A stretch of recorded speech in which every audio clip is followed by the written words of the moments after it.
One evening, Thomas brought his last train to the junction. Percy was glad to see him.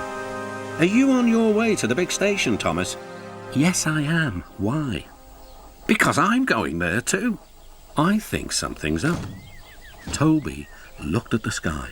"Where?" "Not up there, down here," laughed Thomas. "How can something be up when it's down?" Thomas was too excited to explain. "Bust my buffers, look over there. Mavis, Boko, Bill, Ben, Donald, Oliver and Douglas paraded past." "Good evening, you three," whistled Donald. "Aren't we all a fine sight?" "Very splendid indeed," admired Toby. "We're sorry we can't stop. The Fat Controller wants us all together at the station." "What is this about?" asked Thomas. "The Fat Controller has a plan," answered his driver. "Come on." So they followed the other engines to the big station at the end of the line.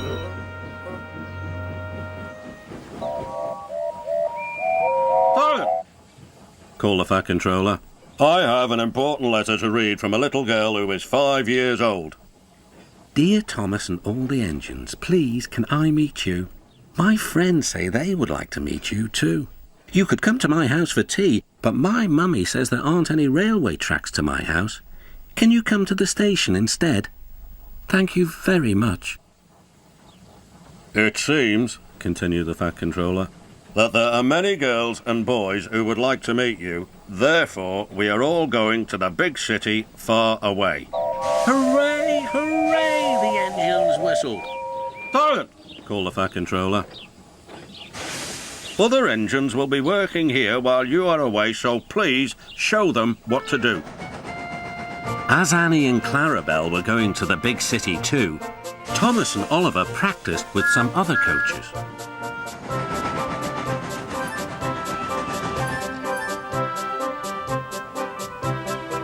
Thomas grew more and more excited. Too excited for his own good. "I'm glad I'm a splendid engine," he puffed. "The Fat Controller thinks I'm really useful.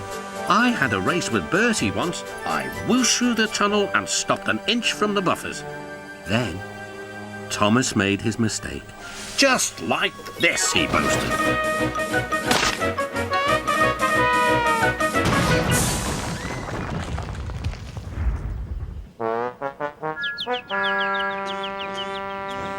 No one was hurt, but Thomas's front was badly bent. They telephoned to the Fat Controller. "I'll send up the workmen," he said. "But if they can't mend Thomas in time, we'll have to go to the big city without him."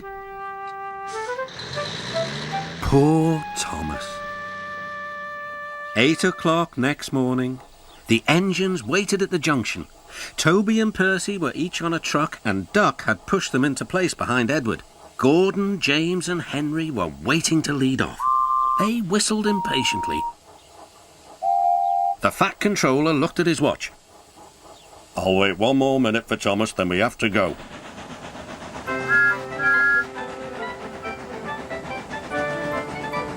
"Oh, thank goodness you're still here," panted Thomas. "I hope we're not late, as it's just after 8.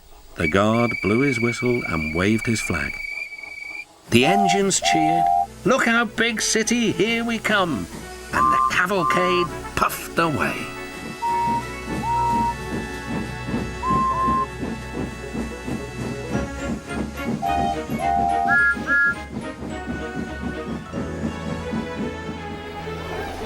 Later in the big city, all the engines were lined up in a splendid shed. The children were delighted to meet their friends. "I'm glad the little girl wrote to us," whispered Thomas to Percy. "Isn't it wonderful what happiness a letter can bring?"